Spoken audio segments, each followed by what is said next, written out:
Good morning, children. In my last class, I taught you about oscillatory motion, vibratory motion, so many types of motion.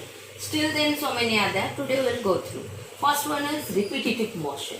So what is the repetitive motion? When a body is said to have repetitive motion. When an object moves such that it repeats its motion after certain time interval is known as repetitive motion. It repeats its motion after certain time interval. So depending upon this certain time interval, this repetitive motion is divided into two types. One is known as periodic motion and another is known as non-periodic motion. So what is periodic motion? If the motion is repeated at regular time interval, then this motion is known as periodic motion. For example, rotation of earth around sun also or around its own axis. Within particular time interval, the earth is rotating. So what is a non-periodic motion? If the motion is repeated but not in particular time interval, then this motion is known as non-periodic motion. For example, you are swinging your hand, swinging your leg while walking. So these all non-periodic. Within regular interval you are not repeating it, but you are repeating. This type of motion is known as your non-periodic motion. Next is known as random motion. When object is said to have random motion, for example, a body is in motion, but there is no specific path for its motion and frequently it changes its direction. So the motion in which there is no specific path and it changes frequently its direction is known as random motion. For example, a dancing girl, it changes its motion every time, its direction also every time. For example, mosquito, motion of mosquito, motion of butterfly, these all are coming under random motion. Next comes your multiple motion. When the motion is a combination of two or more motions, is known as multiple motion. Combination of two or more means whatever you read till now.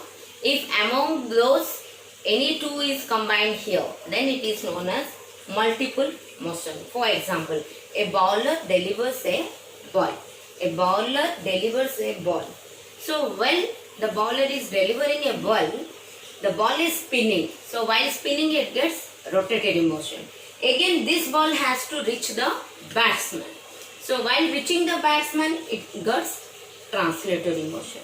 So bowling of a ball is a combination of rotatory and translatory motion. So since two types of motions are there, it is known as multiple motion. Next is your uniform motion, non-uniform motion. If a body covers equal distance in equal time interval, then the motion is said to be uniform motion. Equal distance in equal time interval.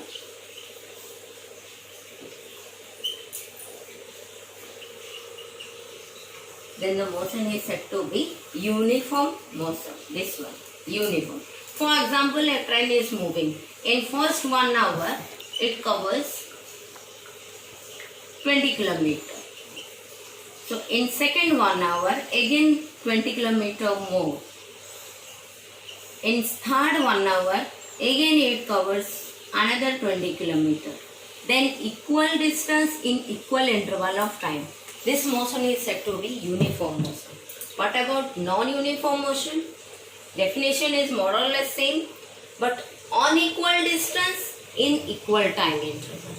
If the body covers unequal distance in equal time interval, then this is known as non-uniform motion. For example, while starting it covers in 1 hour 20 km. After some time, next hour it covers 40 km. Next hour it covers 30 km. Then the motion is said to be non-uniform motion.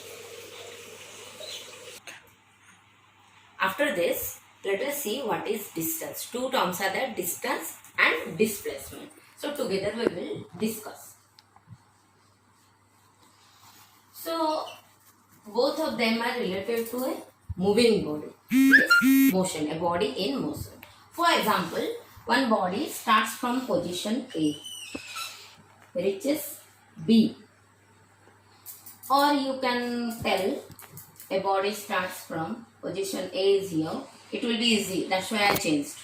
It reaches B, then it moves to C. In this case, if you will ask distance and displacement, both will be different. How? Let us see. Distance is the actual length of path covered. So what will be the distance? Length of AB plus length of BC. But while we will go to the displacement, it is the straight line path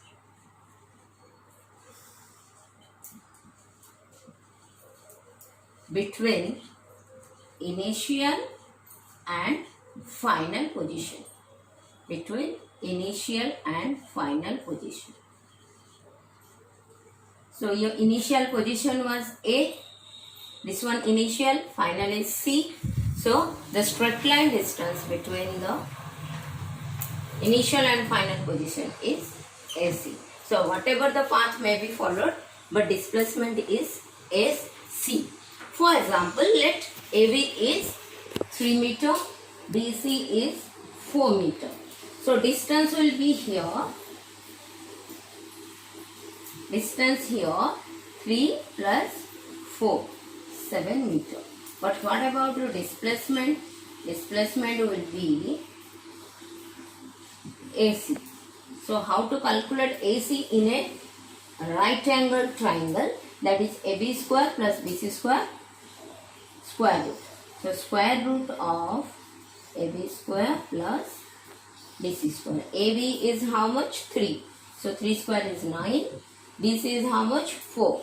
4 square is 16. So in total it is 25. So it is 5 meter. So same question, distance is 7 meter but displacement is 5 meter. So displacement is always a vector quantity, so and distance is a scalar quantity. What do you mean by scalar and vector? In my next class I will continue. Thank you children.